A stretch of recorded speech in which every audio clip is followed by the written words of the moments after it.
안녕하세요. 영동고등학교 교사 윤상현입니다. 자, 흔히들 아직도 많은 학생들이 진학상담은 고등학교 3학년부터 시작하는 거라고 이렇게 생각하는 친구들이 있는데요. 그렇지 않습니다. 요즘에 이제 아무리 입시 제도가 변하고 다양해졌다 하더라도 우리 진학상담은 1학년 때부터 시작을 해야 되거든요. 그래서 1학년 때부터 시작을 해야 되기 때문에 우리 지금 1학년, 2학년 담임선생님들의 역할이 무엇보다도 중요하다고 생각을 합니다. 그래서 오늘 교사 대상 강의이기 때문에 우리 1, 2학년 담임선생님들에게 초점을 맞춰서 강의를 진행하겠지만 아마도 학생이나 학부모님들도 관심 있다면 아마 찾아볼 거라고 생각을 합니다. 따라서 학생과 학부모님들은 1학년부터 준비할 수 있는 그런 어떤 마음가짐을 좀 오늘 강의를 통해서 가지시면 좋겠고요. 그 다음에 또 1, 2학년 담임 선생님들께서는 찾아오는 학생과 학부모님들에게 상담할 수 있는 그런 어떤 도움이 되는 강의가 됐으면 좋겠습니다.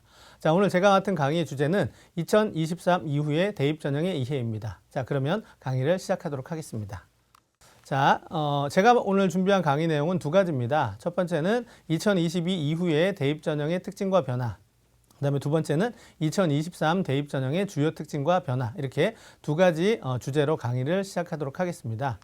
자, 먼저 2022 이후의 대입 전형의 특징과 변화라는 주제로 강의를 드릴 텐데요. 자, 2023과 2024. 그러니까 고등학교 1학년과 고등학교 2학년 학생들이라면 2023, 24 대입을 치르게 될 텐데 왜 2022 이후부터 살펴보느냐 하면 많은 분들이 알고 계시겠지만 선생님들도 아마 알고 계실 거라고 생각을 합니다. 2022 대입의 변화가 상당히 컸습니다. 그래서 그 변화를 이해하지 못하고서는 2023과 24로 넘어갈 수가 없기 때문에 2022부터 잠깐 살펴드리도록 하겠습니다. 자, 이렇게 조금씩 변해가고 있는 그 변화하는 대입제도에 대해서 간단하게 좀 짚어보고 넘어가는 시간 갖도록 하겠습니다. 첫 번째, 올해 졸업한 학생들이 치른 2021 대입인데요. 2015 교육과정이 이제 처음으로 도입이 됐습니다. 자, 그리고 수능을 개편화를 했으나 개편하지 못했고 기존의 수능 체제에 그대로 시작을 했습니다. 그러다 보니까 이제 배우는 게 다르고 또 평가하는 게 이제 달라져야 되기 때문에 수능 시험 범위가 이제 일부 변경이 됐었고요. 그다음에 정시 모집 인원 확대가 2021 대입부터 조금씩 두드러지게 나타나기 시작을 했습니다. 그리고 면접에 이어서 서류 평가에서도 블라인드 서류 평가가 실시된 해가 이제 올해 졸업한 학생들이 치렀던 2021 대입이었고요. 그다음에 이제 올해 고3 학생들이 치르게 되는 2022 대입에 대해서 잠깐 정리를 해드리면 이제 수능 개편안이 시행이 됐습니다. 흔히 말하는 선택형 수능이 올해 수능부터 처음 이제 도입이 되고 있거든요. 그 부분에 대해서 조금 우리가 관심을 좀 가져봐야 될 것 같고요. 그 다음에 학생부 기재 내용이 지금까지보다는 굉장히 많이 변화가 됐습니다. 그런 내용도 저희가 알고 있어야 될 것 같고요. 그 다음에 이제 정시 모집 인원도 마찬가지로 이제 확대가 되고 있습니다. 자, 그 다음에 교사 추천서가 이제 없어지게 되고요. 자, 그 다음에 이제 우리 고2 학생들이 치르게 되는 2023 대입에서는 역시 교육과정은 계속 2015 교육과정이 시행되고 있고요. 16개 대학의 정시 40% 이상, 그 다음에 사회통합전형 도입 의무화, 이런 두 가지가 지금 2023 대입의 이제 핵심적인 내용 중에 하나인데요.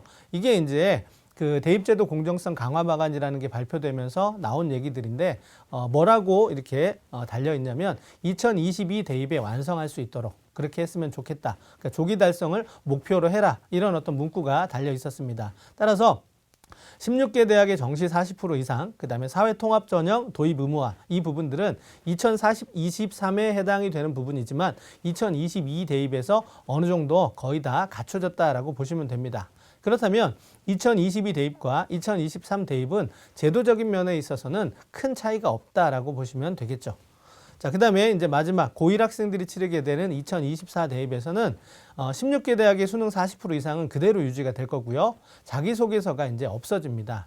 그리고 정규 교육과정 외에 비교과 대입 반영이 폐지가 됩니다. 자, 따라서 지금 기존에 있었던 2022 대입과 2023 대입보다는 조금 더 또 2022 대입에서 2023 대입은 그냥 비슷한 방향으로 흘러가고 있다라고 보시면 고1 학생들이 치르게 되는 2024 대입은 조금 더 큰 변화를 내포하고 있다라는 부분 아실 수 있습니다. 따라서 2022 대입에서 한 번 크게 변화가 일어나고요. 그 다음에 2024 대입에서 또 한 번의 변화가 있다라는 걸 인지하시고 진학지도 준비를 해주시면 좋을 것 같습니다. 자, 그럼 이제 아까도 말씀드렸다시피 가장 변화의 폭이 크다라고 할 수 있는 2022 대입 전형의 특징을 간단하게 좀 짚어보도록 하겠습니다. 이유는 제가 말씀드렸죠. 이 2022 대입 전형의 특징이 그대로 23 대입과 24 대입에 이어지기 때문에 2022 대입 전형의 특징을 우리가 간과하고 넘어간다면 큰 걸 놓치게 되는 거죠. 그래서 2022 대입 전형의 특징을 한번 짚어보도록 하겠습니다. 첫 번째, 이제 학령 인구가 일시적으로 늘어난 해이고요. 모집 인원은 한 894명 정도가 감소를 합니다. 자, 그 다음에 학생부 종합 전형이 상당히 많이 줄었죠. 한 6,500명 정도 줄었고요. 그 다음에 그에 비해서 학생부 교과 모집과 그 다음에 수능 위주의 모집 증가가 좀 두드러집니다. 이 이유는 이제 아까도 말씀드렸다시피 16개 대학의 정시 모집 인원이 확대가 됐습니다. 그것의 여파로 학생부 종합 전형이 상대적으로 줄어들게 되고요. 그 다음에 사회 통합 전형 중에서 이따 설명이 되겠지만 지역 균형 전형이라는 게 있습니다. 그 지역 균형 전형이 대부분 교과 전형으로 이루어지기 때문에 교과 전형 역시 1,500명 이상의 모집 증가를 보였습니다. 자, 그 다음에 이제 사회 배려 대상자 전형, 특히 학교장 추천 전형이 기존에 없었는데 새롭게 이제 추가가 되면서 모집 인원이 좀 증가가 됐고요. 그 다음에 적성 전형이 없어지고 논술 실시 대학이 증가됐습니다. 그래서 오른쪽에 보시는 세 대학이 올해 이제 2022 대입부터 새롭게 논술을 실시하는 대학이고요. 그 다음에 선택형 수능이 도입이 된다. 이 부분은 지금 이제 3월과 4월 두 번의 모의고사를 치르긴 했지만 아직 중요한 수능과 출제 기간이 같은 평가원 모의고사가 이제 남아있기 때문에 조금 더 살펴보셔야 되겠지만 선택형 수능으로 인한 여러 가지 변화가 많습니다. 이 부분을 유심히 좀 살펴두셔야 될 것 같습니다. 그 다음에 약학대학이 이제 올해부터 다시 모집을 재개했죠. 인원도 보면 1,839명, 상당히 많은 인원입니다. 자, 이렇게 많은 인원이 선발이 된다는 건 결국은 자연계 입시의 변화가 불가피하다는 얘기가 되겠죠. 이런 흐름은 역시 내년에도 이어질 것이기 때문에 우리가 유심히 보셔야 되고요. 그다음에 이제 마지막으로 자기소개서의 문항이 이제 변화가 됩니다. 그리고 분량이 축소가 되죠. 이게 이제 2022 대입 전형의 특징인데요. 그대로 잘 찍어서 한번 생각해 주시면 이 다음에 넘어갈 건 2023 대입 전형의 변화와 특징인데요. 아까 보여드렸던 슬라이드와 지금 슬라이드가 크게 차이가 없다라는 것을 아실 수 있을 겁니다. 아마 일부 숫자가 조금 바뀌었을 거예요. 그러니까 이 부분이 좀 바뀌었겠죠. 작년에는 그러니까 2022 대입에서는 모집 인원이 감소했는데 2023 대입에서는 근래에 드물게 2,571명이라는 모집 인원이 상당히 많이 증가하고 있습니다. 그에 비해서 소폭이긴 하지만 다시금 학령 인구는 한 5,000명 정도가 감소를 하고 있고요. 이것이 이제 2022 대입과 2023 대입의 차이점 중에 하나다라고 생각을 하시면 될 것 같고요. 그 다음에 보시면 학생부 종합 전형의 모집 인원이 이제 증가가 됐습니다. 아까 2022에서는 한 6,000명 정도가 감소를 했었죠. 근데 교과 전형의 모집 증가가 이제 2023에서는 좀 두드러지고요. 그 다음에 수능 위주의 모집 인원이 이제 감소를 하는 폭이 또 두드러집니다. 그래서 2022 대입과 2023의 대입은 전형별 모집 인원에 있어서 조금 차이가 있다라는 부분인데 더 중요한 건 이 부분이에요. 수도권과 수도권 외 지역별 수시와 정시 모집 비율의 차이죠. 이게 지금 저희가 살펴드리는 건 전국에 있는 모든 대학의 수시, 정시, 그다음에 전형별 모집 인원의 변화를 살펴드린 거거든요. 하지만 많은 학생들이 뭐 맨 위에 있는 대학부터 맨 아래에 있는 대학까지 이렇게 다 지원할 수 있는 건 아니잖아요. 그럼 특정 지역, 그다음에 특정 점수대에 지원을 하고자 할 때는 범위를 좁혀서 저희가 살펴봐야 됩니다. 그래서 전체적인 흐름도 중요하지만 우리 학생이 지원하고자 하는 그 범위에 있는 대학이 어디냐, 그 대학에서 일어난 그 전형별 모집 인원의 변화를 살피시는 게 필요하죠. 그래서 기본적으로 일단 수도권 지역과 수도권 외 지역의 수시, 정시 모집 비율의 차이가 크다라는 거죠. 그래서 이런 부분들을 이따가 한번 살펴드릴 거고요. 자, 마찬가지로 학교장 추천 전형은 그대로 조금씩 이제 증가하면서 유지를 하고 있고요. 올해 이제 2023 대입에서 논술 실시 대학 규모가 그대로 유지가 되고 있습니다. 그런데 새롭게 작년에 3개 대학이 논술 전형을 다시 실시하게 되었는데요. 이제 2023 대입에서는 홍익대 세종 캠퍼스하고 서경대가 다시금 또 논술을 실시하게 됩니다. 근데 이 두 대학들도 모두가 다 그 전에 이제 적성고사 전형을 실시했던 대학들이죠. 그러니까 적성고사 전형을 실시했던 대학들이 적성 전형을 폐지하면서 이제 논술 전형 쪽으로 옮겨가고 있다라는 부분 보실 수 있습니다. 자, 그다음에 선택형 수능은 그대로 내년에도 유지가 될 거고요. 자, 그다음에 수능 최저학력 기준이 폐지가 되거나 완화되는 그런 흐름을 조금 보인다라는 거죠.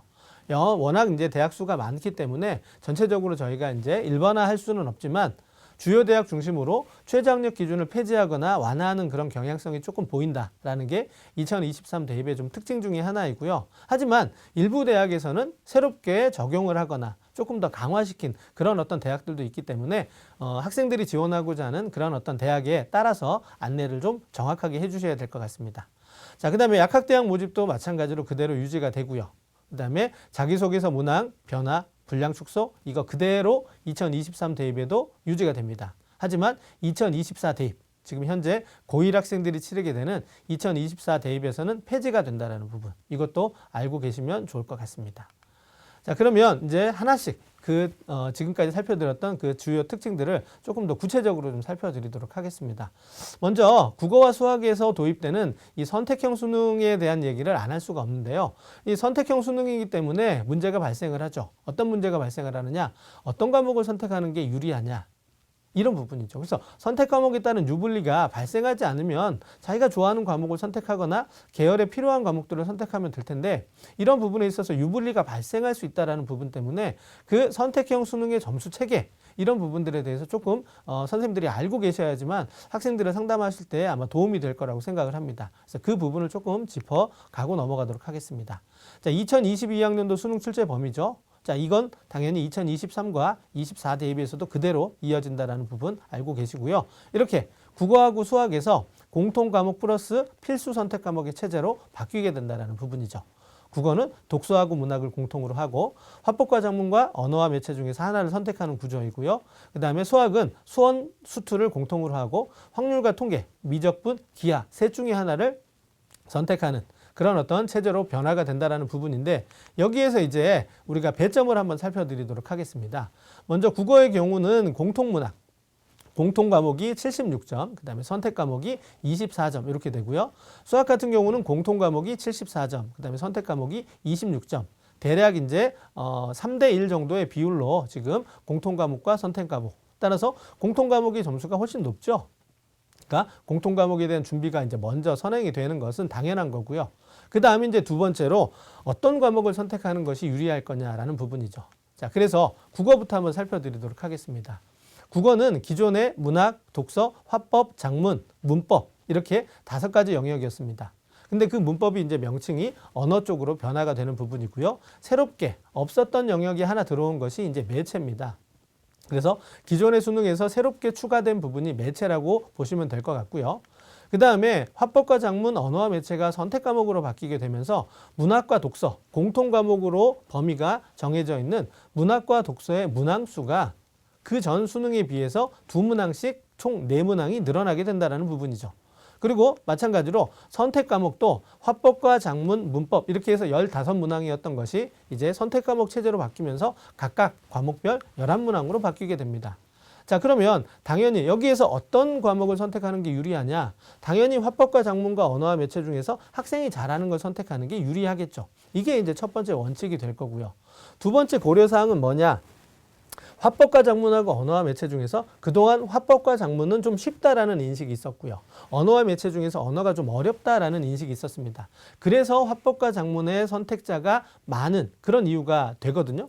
그런데 선택이라고 뒀을 때는 그렇게 난이도의 차이를 두면 선택이 의미가 없어지죠.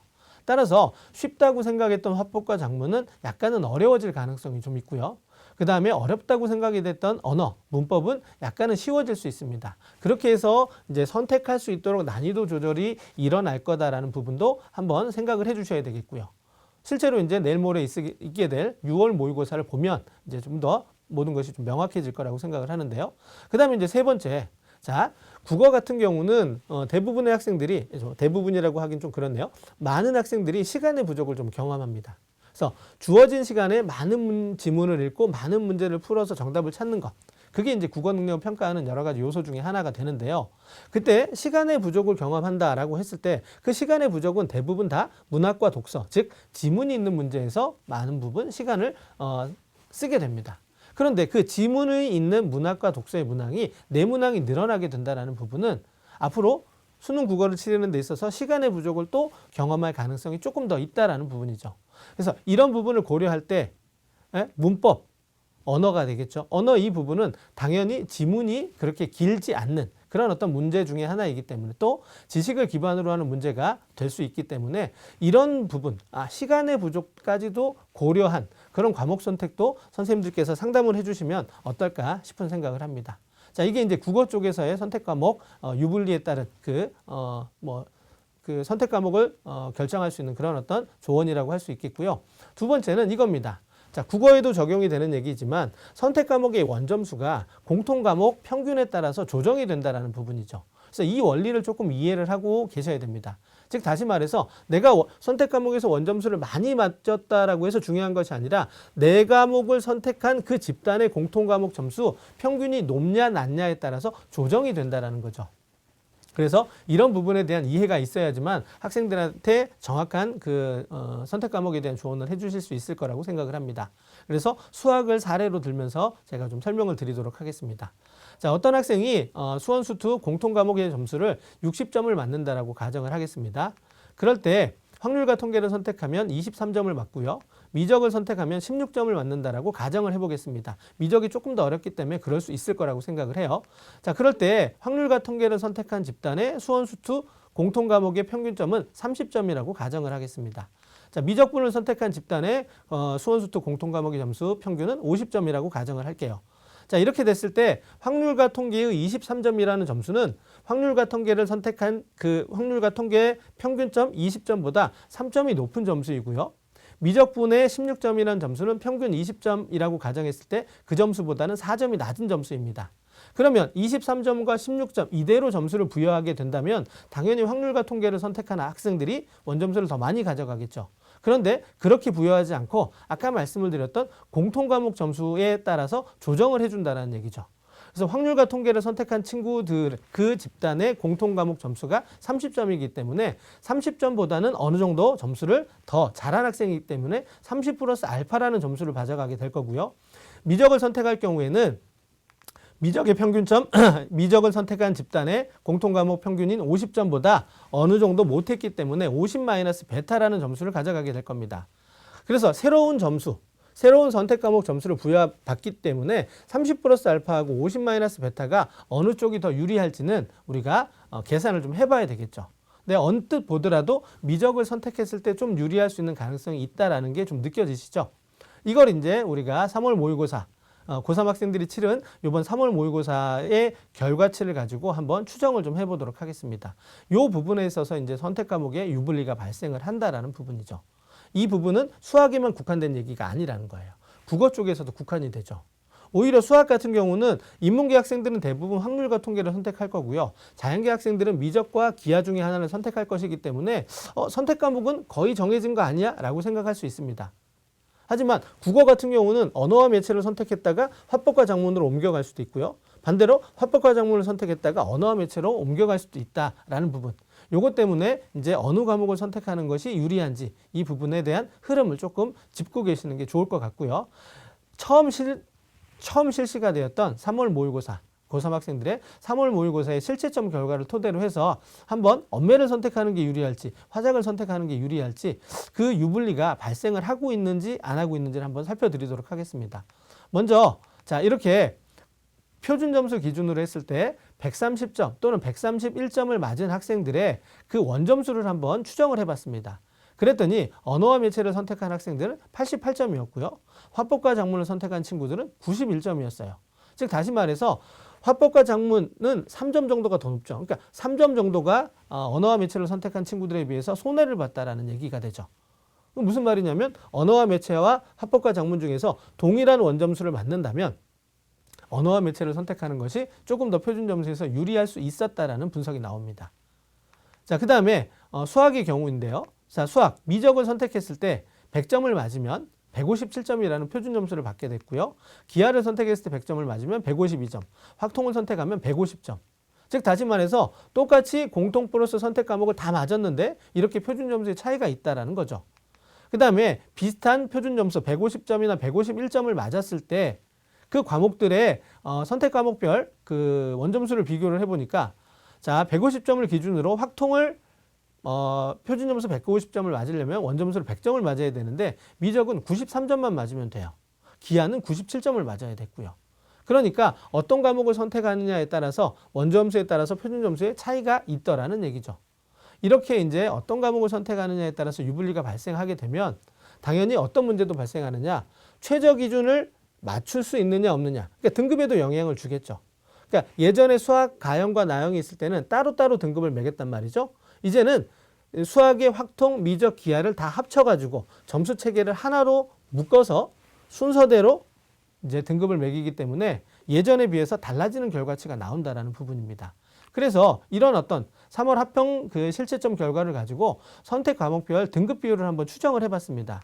그랬더니 자, 언어와 매체가 1등급 비율이 49%, 화법과 작문이 약 51%, 거의 비슷했죠. 근데 우리가 여기서 생각할 건 뭐냐면 실제 응시 인원은 화법과 작문이 한 3배 정도 많았거든요.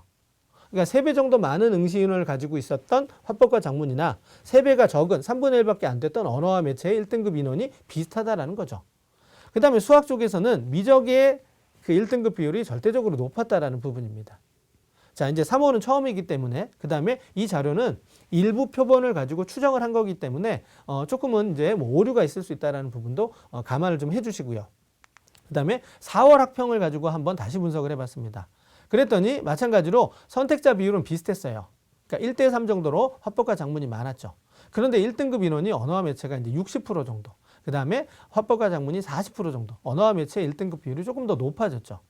그 다음에 기하하고 미적, 확률과 통계, 수학 쪽에서는 이제 확률과 통계가 한 20% 정도로 올라가긴 했지만 여전히 미적의 비율이 높다라는 것을 아실 수 있습니다.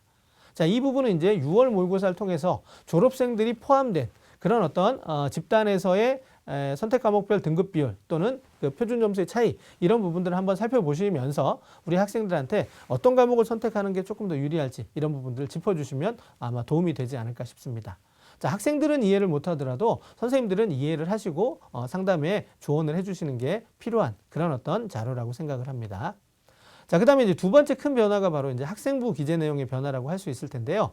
자, 이 학생부 기재 내용은 현재 고2, 고3 학생들과 고1 학생들의 학생부 기재 내용이 좀 다르다라는 것을 좀 생각해 주시면 좋을 것 같습니다.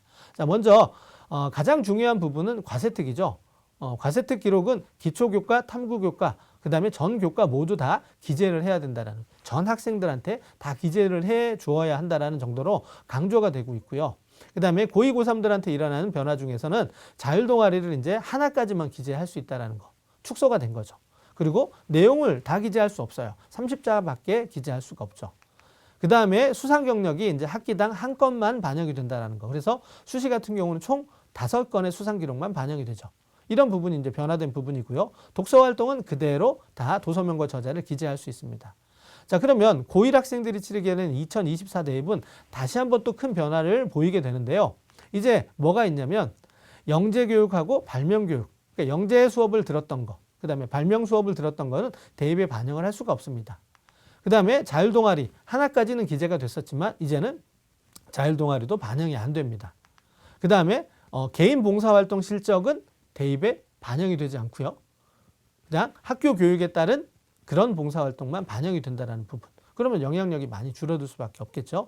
그 다음에 수상 경력. 이제 학기당 하나씩 반영되던 수상 경력도 아예 대입에 반영이 되지 않고요. 독서 활동도 반영이 되지 않습니다.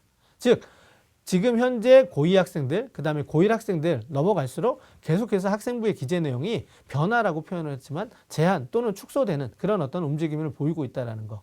이런 부분에 따라서 이제 학생부에서 강조가 되어야 될 부분이 달라질 수 있다는 거죠. 그래서 이런 부분을 유념하시면서 학생들에게 좀 지도해 주시고 또 상담이 필요하지 않을까 생각을 합니다. 첫 번째 이제 학생부의 뭐 정성적인 부분이랄지 수상이랄지 뭐 이런 부분들이 많이 제한이 되다 보니까 결국은 학생부 종합전형에서의 교과 성적의 중요성이 상대적으로 증가한다는 거죠. 평균 성적도 중요하고요. 성적의 추이도 중요하고요. 그 다음에 또 학생부 종합전형은 교과 전형과 달리 관련 교과목의 성적이 좀 중요합니다. 본인의 희망, 그 전공, 그 다음에 진로와 관련된 그런 교과목을 선택했느냐, 또 선택했을 때 그 성적은 어떻게 되느냐, 이런 부분들이 중요해질 거라는 거고요. 두 번째, 확실한 수상 기록. 이제 고2 학생들에게는 학기당 하나씩 수상 기록이 아직 남아있기 때문에 확실한 수상 기록을 갖추는 게 필요할 거고요. 그 다음에 지금 고2, 고1 학생 모두에게 적용이 되는 교과세 특. 다른 건 다 축소되고 제한되는데 교과세 특은 오히려 더 강조가 되고 있어요. 그래서 교과서 혜택 기록의 중요성이 증가해졌다라는 부분이고요. 그 다음에 이제 올해 고3 학생들부터 추천서가 없어지죠.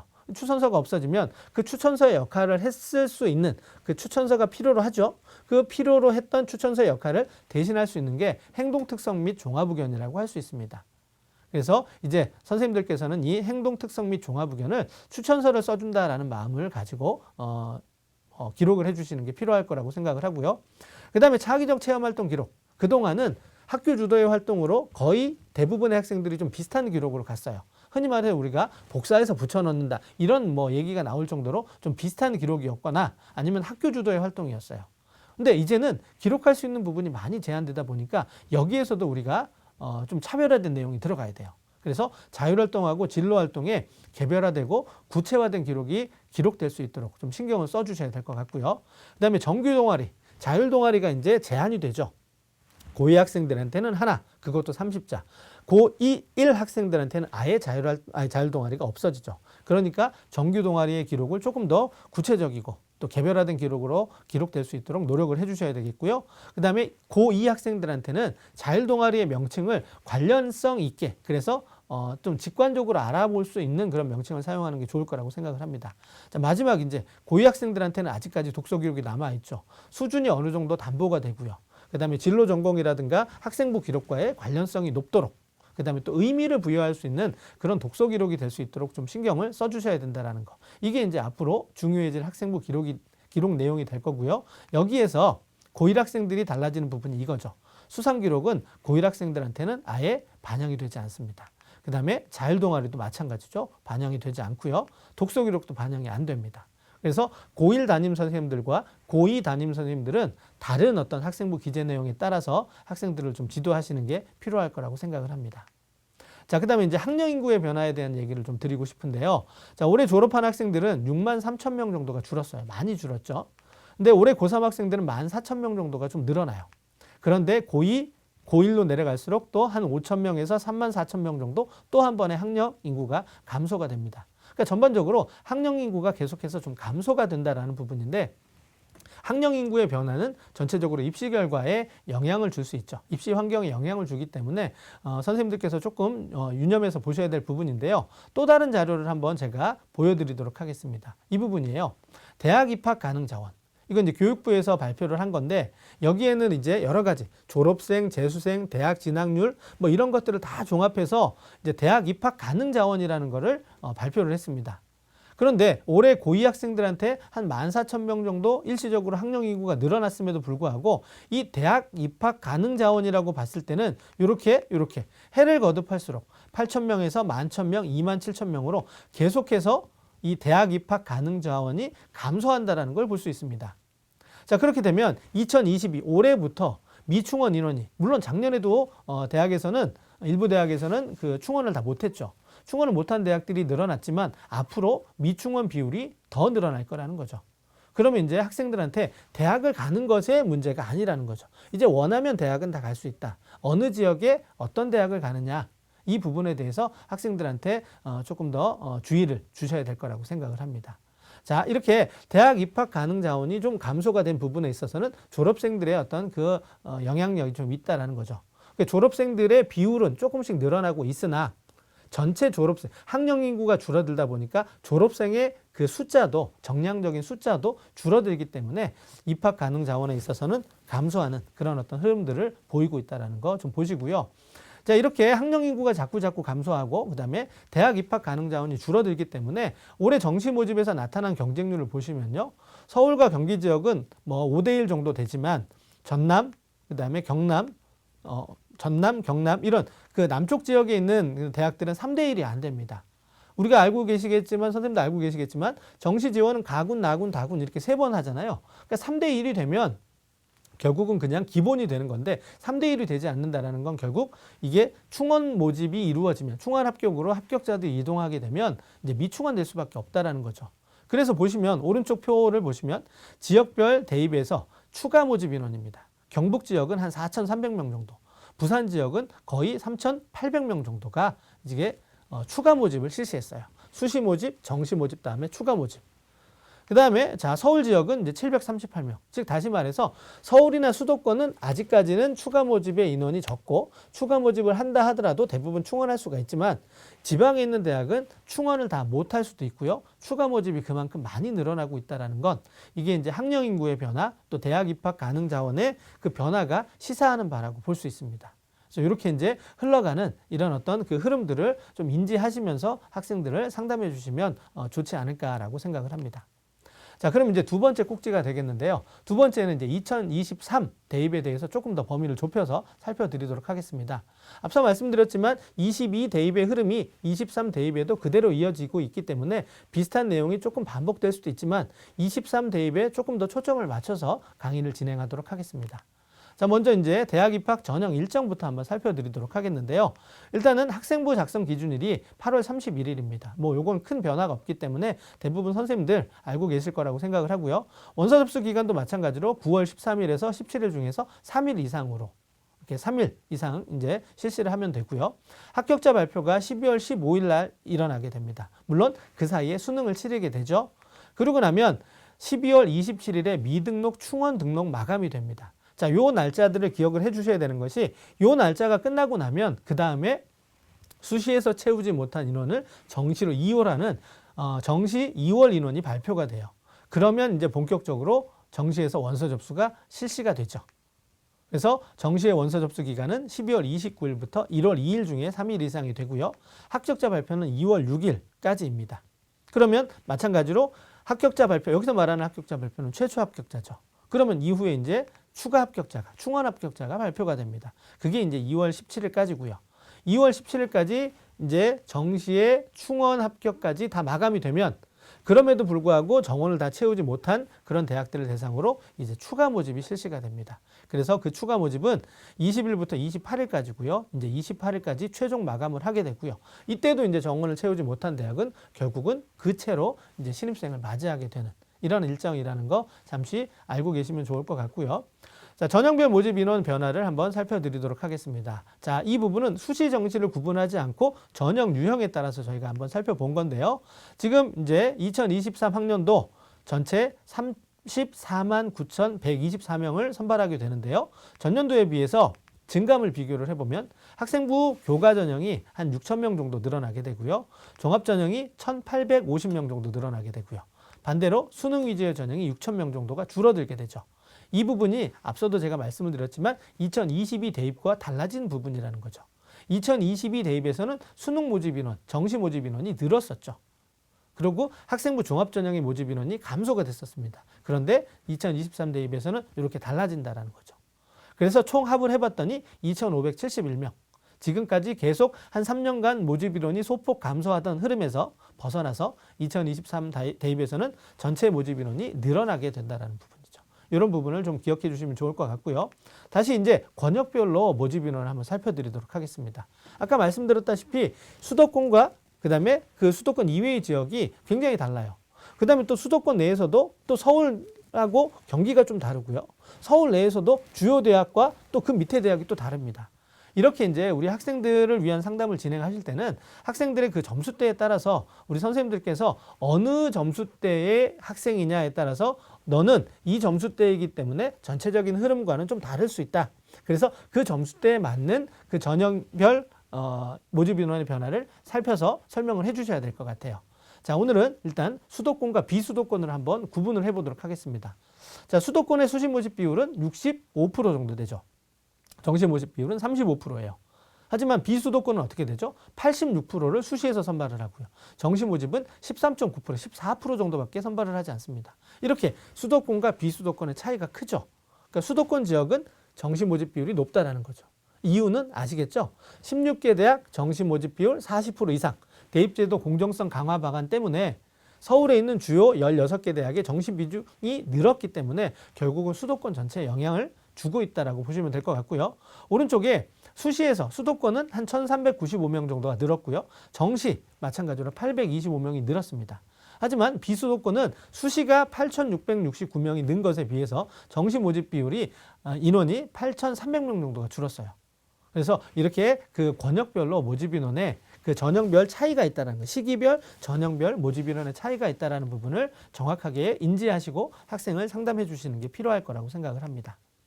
자, 2023 대입의 모집 인원을 권역별로 한번 살펴드렸습니다. 그러면 이제 주요 대학의 그 전형별 모집 인원의 변화를 한번 살펴드리도록 하겠습니다. 자, 주요 대학은 이미 그 2022 대입에서 크게 한번 변화가 있었기 때문에 2022 대입과 2023 대입의 전형별 모집 인원의 변화가 이렇게 크지는 않습니다. 한번 변화가 있는 대학을 중심으로 한번 살펴드리도록 하겠습니다. 첫 번째는 서울대죠. 서울대가 이제 작년에 그 2022 대입에서 정시 40%를 채우지 않았었기 때문에 학생부 종합 전형을 줄이고 그 인원만큼 그 정도 인원을 정시에서 좀 증가를 했다라는 모습 보실 수 있고요. 그다음에 중앙대하고 경희대도 마찬가지로 정시 모집 비율의 40%를 채우기 위해서 40% 이상을 맞추기 위해서 학생부 종합 전형의 일부, 그다음에 논술 전형에서 일부를 줄여서 이제 정시 모집을 늘렸다라는 거 보실 수 있습니다. 자, 이렇게 이제 학종을 좀 줄이고 그다음에 수능을 좀 늘리는 이런 이제 일반적인 흐름과 조금 다른 모습을 보였던 대학이 이제 홍익대인데요.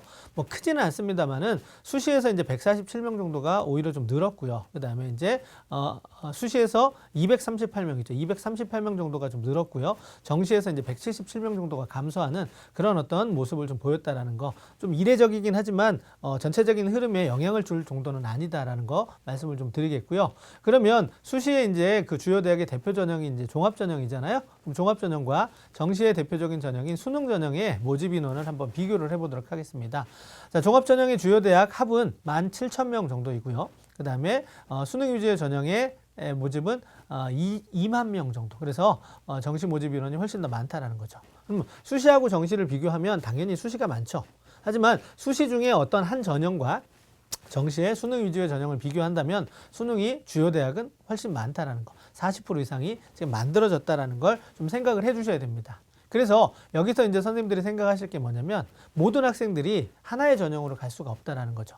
그래서 학생들의 어떤 그 성향과 상황에 따른 그 전형 선택의 방향성을 짚어주시는 거지 1, 2학년 담임선생님들이 해야 될 그런 어떤 상담의 주요 내용 중에 하나가 아닐까라고 생각을 합니다. 자, 그러면 이제 지방국립대학교 전형별 모집 인원의 변화를 또 한번 보도록 하겠습니다. 앞서 말씀드렸던 것처럼 권역별로 좀 다르다라고 말씀을 드렸죠.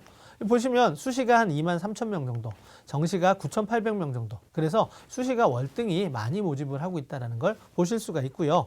뭐 소폭이긴 하지만 부산대가 이제 조금 다른 모습이죠. 정시를 한 152명. 그러니까 수능 위주의 전형을 152명 정도 좀 이렇게 늘렸고요. 그다음에 수시의 인원을 조금 줄인 그런 모습을 보실 수 있는데 역시 마찬가지로 전체 지방 국립대의 전형 그 별 모집 인원의 흐름을 따라갈 수는 없습니다. 그걸 뭐 깨거나 그런 정도는 아니다라는 것을 확인하실 수 있습니다.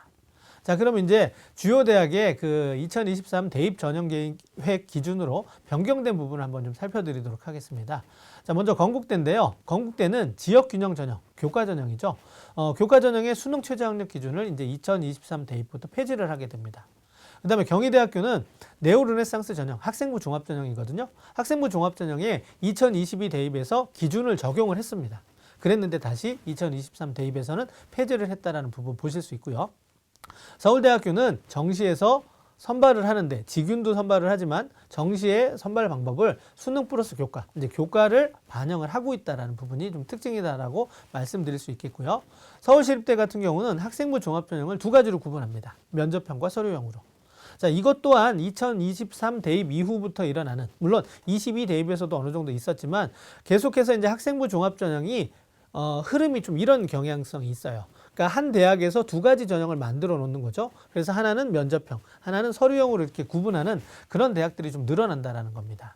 중앙대학교가 그렇고요. 시립대가 그렇고요. 그다음에 뭐 세종대도 그렇고 외국어대도 그렇고 서울여대도 이렇게 조금씩 그 학생부 종합 전형의 형태를 두 가지로 이렇게 가져간다라는 거 좀 특징 중에 하나니까 기억하셨으면 좋겠고요. 자, 성균관대는 학교장 추천 전형의 추천 인원을 10%로 확대를 하고요. 그다음에 그동안 모집하지 않았던 논술 전형의 의예과 모집을 실시하게 됩니다. 그다음에 숭실대학교는 교과와 논술 전형에서 수능 최저 기준을 좀 강화했습니다. 그러니까 일반적으로 완화 또는 폐지의 흐름이 많은데 숭실대는 강화를 했는데요. 여기서 눈여겨보셔야 될 부분이 뭐냐면 두 개 합 6, 7이었을 때는 영어를 뺀 나머지 세 개 영역 중에서 기준을 적용하는 거였고요. 두 개 합 4, 5로 바뀌는 2023 대입에는 영어가 포함됩니다. 그러니까 영어가 포함됐다 하더라도 기준이 상향됐기 때문에 강화가 아닌가라고 이렇게 생각을 할 수 있고요. 자, 중앙대학교는 지원 자격, 그 교과 전형의 지원 자격, 지역 균형 전형의 지원 자격을 재수생까지 확대하면서 추천 인원도 30명으로 늘렸습니다. 한양대학교는 성균관대하고 반대로 논술 전형에서 의예과를 모집하지 않습니다. 이렇게 좀 변화된 부분 확인하시고요. 그 외의 대학들도 조금씩 변화된 부분이 있기 때문에 선생님들께서 상담하실 때는 전형계획 기준으로 변화된 부분이 있다면 학생들한테 정확하게 전달이 되어야 할 거라고 생각을 합니다. 자, 그 다음 이제 2022 대입에 이어서 쭉 이어지고 있는 지역균형, 학교장 추천 전형에 대해서 한번 정리를 해보도록 하겠습니다. 자, 이 전형은 서울, 인천, 경기, 수도권에서만 이루어지고 있는 전형이고요. 총 40개 대학에서 치르게 되고요. 교과 100%로 선발하는 대학이 25개 대학입니다. 비율로 따지면 62.5%. 이거 굉장히 많죠. 그래서 지역균형 전형은 교과 100%가 제일 많다라고 생각을 해주시면 될 것 같고요. 두 번째 특징이 이겁니다. 수능 최저 기준이 적용되는 거죠. 수능 최저 기준이 적용되는 대학이 24개 대학입니다.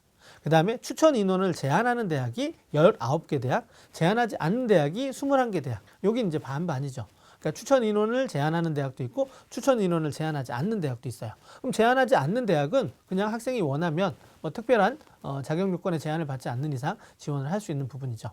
그 다음에 졸업생 지원이 가능한 대학이 34개 대학이에요.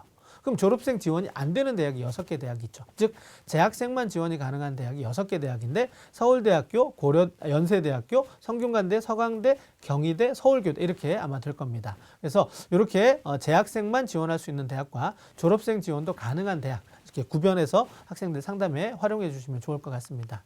자, 그 다음에 최저 기준이 있는 대학들을 한번 보시면 이렇게 위의 대학이죠. 그러니까 경희대, 고려대 등인데 보시면 주요 대학 중심으로 이제 최저 기준 있는 대학이 조금 더 많다라는 걸 확인하실 수 있고요. 추천 인원에 제한이 없는 경우에도 수능 최저를 거는 경우가 많다. 즉 다시 한번 정리를 하자면 지역 균형 전형의 경우에는 일단은 교과 100%가 가장 많고요. 그다음에 수능 최저 기준을 반영하는 대학, 적용하는 대학이 조금 더 많다라는 부분. 추천 인원에 제한을 두고 있는 대학과 그렇지 않은 대학은 반반이기 때문에 이 특징은 빼고요. 두 가지 기억해 주세요. 교과 100% 하고 그러니까 교과 중심과 그다음에 수능 최저 기준을 적용하는 그런 대학들이 많다라는 거 생각해 두시면 좋을 것 같습니다. 자, 그다음에 건국대는 아까 말씀드렸죠. 지역균형 전형에서 최저 기준을 뺐다라는 거죠. 하지만 반대로 이렇게 한국 외대 글로벌 캠퍼스 같은 경우는 새롭게 최저 기준을 적용한다라는 것도 알고 계시면 도움되지 않을까 생각합니다. 자, 그다음에 고른기회 특별 전형의 정원 내 선발 비율이 증가하고 있다. 꾸준히 증가하고 있죠. 인원도. 작년에 비해서 1924명. 그래서 비율적으로는 15.8%를 선발하고 있다는 거. 자격 요건이 되는 학생들한테는 학생들은 모르고 있을 수도 있거든요. 그래서 선생님들이 미리부터 좀 알려주시면 나중에 고3 돼서 전형의 방향성 잡을 때 조금 더 도움되지 않을까 싶습니다. 자, 그 다음에 논술 전형의 모집 규모는 유지된다라고 말씀을 드렸죠. 비율적으로 보면 3.2%. 그 다음에 모집 인원도 그렇게 크게 달라지진 않았습니다. 작년에 3개 대학이 늘었고요. 올해 이제 2개 대학이 이제 늘어나게 되는데 지금 여기는 홍익대 세종 캠퍼스만 돼 있죠. 하지만 제가 아까 말씀드렸다시피 홍익대 외에 서경대가 219명을 또 한 번 모집을 하게 됩니다. 하지만 보시면 어떻게 돼요? 교과가 60%고 논술이 40%예요. 그래서 이제 저희가 분류를 할 때는 교과로 분류가 되죠. 그 다음에 지금 2002 논술 전형 중에서 지금 저희가 그 숫자를 잡아놓은 것은 전형 계획 기준으로 좀 비교를 드린 거고요. 올해 이제 고려대 세종 가천대학교 이 두 대학은 모집 요강에서 모집 요강을 발표하면서 모집 인원을 좀 더 늘렸다라는 것도 참고해 주시면 좋을 것 같습니다. 자, 약대 학부 모집으로 인한 입시 변화를 한번 살펴드리도록 하겠습니다. 이거 역시 2022 대입부터 이어져 온 변화이죠.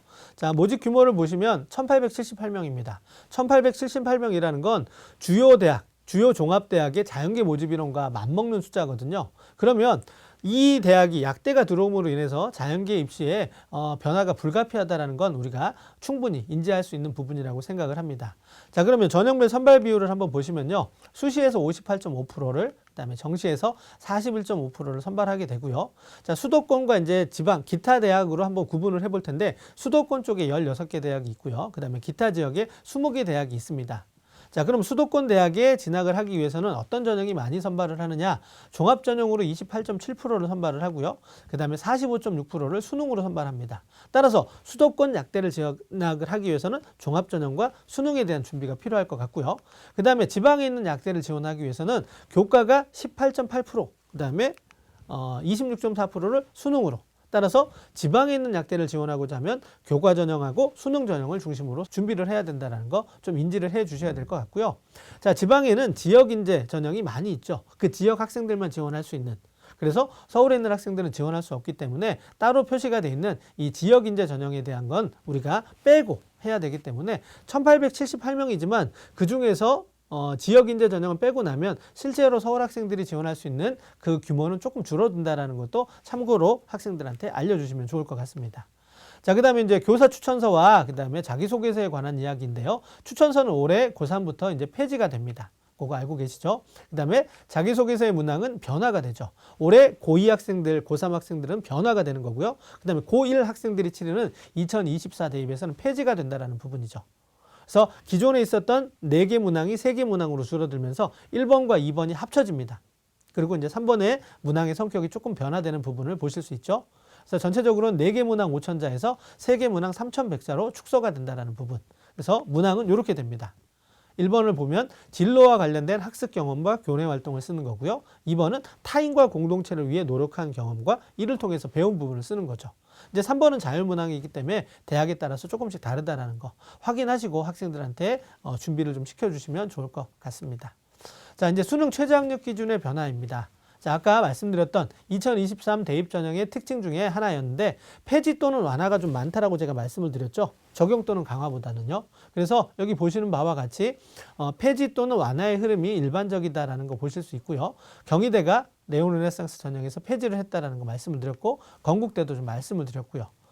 오른쪽에 있는 2022 대입과 비교를 해보면 지금 얼마만큼 완화가 됐는지 얼마만큼 변화가 이루어졌는지 이런 부분을 확인하실 수 있을 거라고 생각을 하고요. 또 반대로 일반적으로는 폐지 또는 완화의 흐름이지만 이렇게 뭐 성균관대라든가 숭실대 같이 그러니까 적용이 되면서 강화되는 그런 어떤 대학들도 있다는 걸 좀 기억해 주시면 좋을 것 같습니다. 자, 이렇게 해서 이제 제가 준비한 자료는 다 마쳤습니다. 자, 오늘 대상은 1학년, 2학년 선생님들을 대상으로 한 강의였지만 아마 학생과 학부모님들도 많이 들었을 거라고 생각을 합니다. 자, 이 강의를 들은 선생님들, 학생들, 그 다음에 학부모님들에게 도움이 됐길 바라고요. 그 다음에 학생과 학부모, 그 다음에 선생님들 모두가 행복한 학교가 되기를 바라면서 제 강의는 이것으로 마치도록 하겠습니다. 감사합니다.